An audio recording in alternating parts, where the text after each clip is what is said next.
I kind of want to move on to your role with the United Nations. Oh. Josh kind of gave me a little bit of insight, told me a couple of things about you when I was doing research. And what's your role with the United Nations? Animal role. I just I just humble go. again, dog. Humble again. So what you doing though? What are you speaking on? Okay. Well, oh man, I've been going there for the last 14 years now. No, 12 years. And where is that? Well, there's the Permanent Forum on Indigenous Issues in New York, right? And then there's the World Intellectual. Well, there's the other UN headquarters in Geneva, Switzerland, and then there's the climate change talks that move all over the world. So last year was in Dubai. No, last year was Azerbaijan. The year before was Dubai. The year before was Egypt. So I went to all three of those.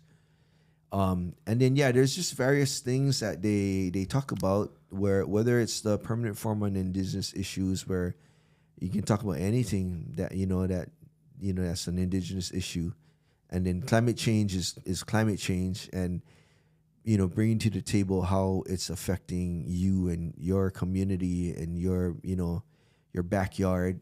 And then there's the one in Geneva I go to because it's for the protection of traditional knowledge and traditional culture expressions. But these are just there's so many more UN bodies that whether they're talking about biological diversity or energy or women's rights or children's protection of children, and just all these different things that you can go to and participate, speak about. Yeah. So I usually go as part of the Pacific Caucus. We have a Pacific Regional Caucus, and it includes Hawaii. It includes all the different islands, and also the Aboriginals of Australia.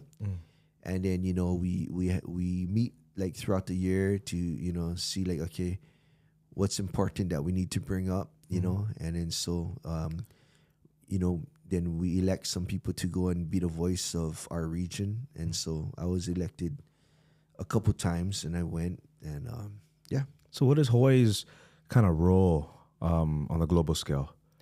So I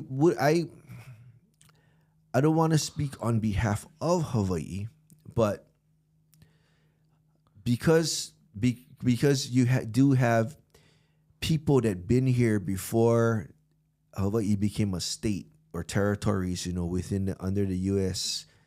Government, and you have a voice at the table because you have First Peoples before the colonization came, and so Hawaii is one of many.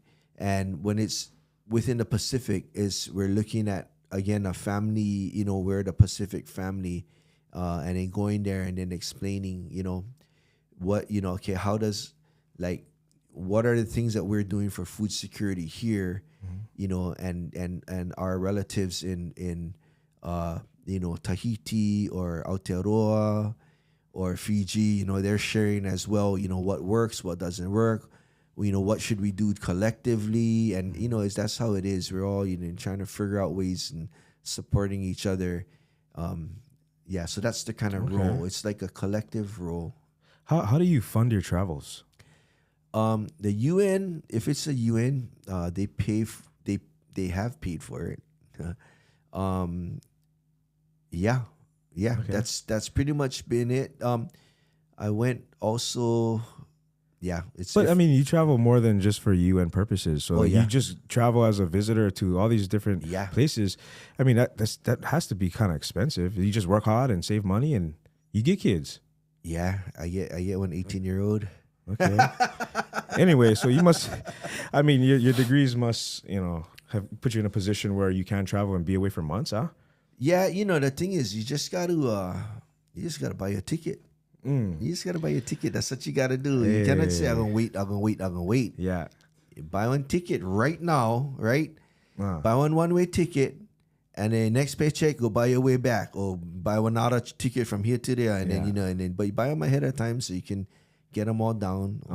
Telling all my secrets right there, but but and then sometimes if I travel with the halal, then some of that is taken care of, but the majority it is out my own pocket. The UN is the UN. The UN takes care of that. Yeah. Okay, so let's talk a little bit about hula, Merry Monarch, your role in the halau. What the name of the halau is Keave Kupono Okaua. Okay. What does that mean? It's talking about a good streak of rain, and also talking about a tree that stands well. Okay. Yeah. Awesome. So tell me a little bit about your experience with Merry Monarch. Merry Monarch was nice. It was nice to be able to share our stories, Our kahiko was about, Maui catching the sun over on this side, and our awana was a tribute to was honoring Auntie Nettie, and it was talking about this area, growing up in this area and the things we used to do. And then was 3 songs. The other song was written a long time ago for Kamokila Campbell. And then our entrance and exit was the same song, first half, second half of the song. Holo Holo West Side, it talks about all the towns on the west side, starting with Honokai Hale. So it's nice to be able to share, our stories there, share our hula there. And, but, Merry Monarch is not, that's not the most important thing, about hula, It's nice to be there. But, it was really nice to be there. And just. So what is the most important thing about hula? Most important thing is to pass on what's been passed on to you. That's the most important thing. And then,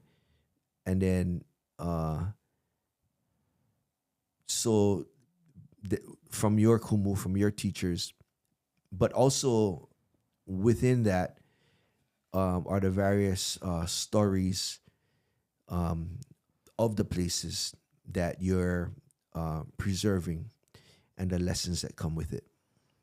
Wow. So you're a kumu. Yeah. Were you actually dancing, or were you playing music, or?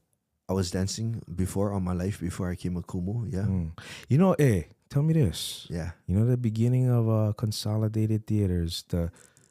Yeah. That's you. Nah, that's not me. No, that's not me. Okay, because that was a rumor. I know everybody said that. Or is he just being extremely humble again, dog? We gotta pull that up. But that wasn't you. Oh shit. Brother, okay, well, we'll just keep that a mystery.